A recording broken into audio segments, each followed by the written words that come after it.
जय गुरुदेव, जय माँ गायत्री। सभी को मेरा प्रणाम।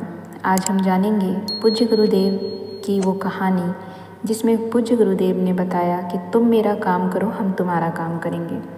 आइए इस कहानी को जानते हैं। मेरी पत्नी को प्रायः पेट में दर्द बना रहता था। उस समय मैं बिहार में सरकारी नौकरी कर रहा था।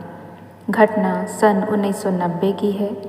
एक दिन अचानक पत्नी के पेट में दर्द उठा। दर्द इतना असहनीय था कि घर के सभी लोग परेशान हो उठे। मैं उस समय ऑफिस में था।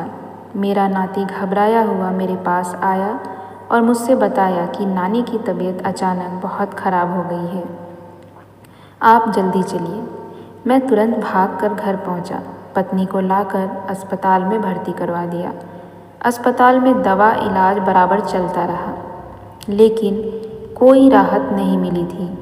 3 दिन के बाद मैंने डॉक्टर से पत्नी को डिस्चार्ज करने की पेशकश की। चूँकि सन 1990 के श्रद्धांजलि समारोह में मुझे हरिद्वार जाना था, रिजर्वेशन पहले से ही करवा रखा था।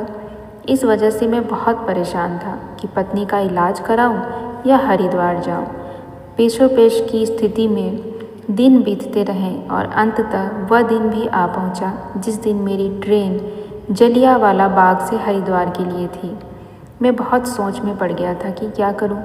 तभी याद आया गुरुदेव माताजी के आश्वासन, तुम्हारे घर परिवार के कुशल क्षेम का हम ध्यान रखेंगे, तुम मेरा काम करो, हम तुम्हारा काम करेंगे। मैं जिनकी शरण में हूँ वे सर्वसमर्थ हैं, इस बात का संज्ञान था। फिर भी असमंजस की स्थिति ऐसी थी कि कुछ निर्णय नहीं कर पा रहा था। अंततः निर्णय भविष्य पर छोड़कर मैं वंदनीय माताजी का ध्यान करने बैठ गया। द्रौपदी, ग्राह, गजराज, ध्रुव, प्रहलाद, सुदामा जैसे अनेकों उदाहरण चलचित्र की भांति मस्तिष्क में उभरते रहे। ध्यान से उठा तो हमारी बुद्धि निश्चयात्मक हो चुकी थी।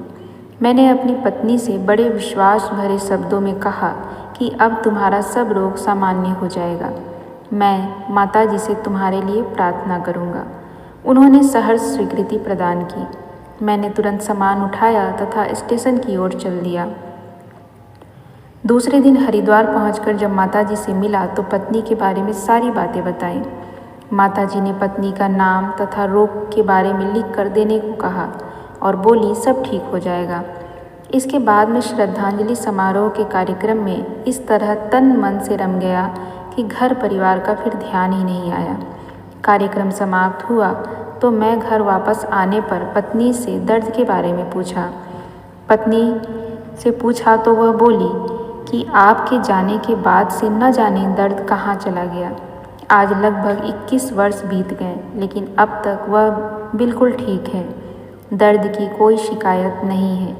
इस घटना से मैं इस तरह प्रभावित हुआ कि मिशन के प्रति समर्पित हो गया तथा पूज्यवर की अपेक्षाओं के अनुरूप आत्मनिर्माण और लोक कल्याण के कार्यों में निरंतर लगा रहता हूँ।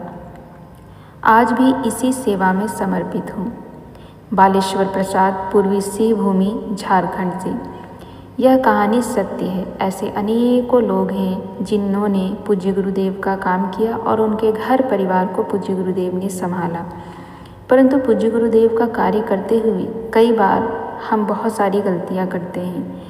इसके अगले वीडियो में मैं आपको बताऊंगी कि पूज्य गुरुदेव ने हमसे कहा है कि जब भी हम मार्ग में निकलते हैं या कार्य के लिए निकलते हैं तो हमें वहाँ पे किस प्रकार से रहना चाहिए और लोगों के मन पर किस प्रकार का छाप छोड़ना चाहिए। तो अगले वीडियो में हम जानेंगे कि पूज्य गुरुदेव ने हमें क्या बताया है मार्ग में जाने के बाद कार्य करते हुए, और अपने शिष्य का एक छाप छोड़ने की भूमिका कैसे बनानी है, कैसे उनके मनों पे छाप छोड़ना है। इन सब के बारे में पूज्य गुरुदेव ने एक अमृतवाणी में बताया है। उस अमृतवाणी को हम जानेंगे।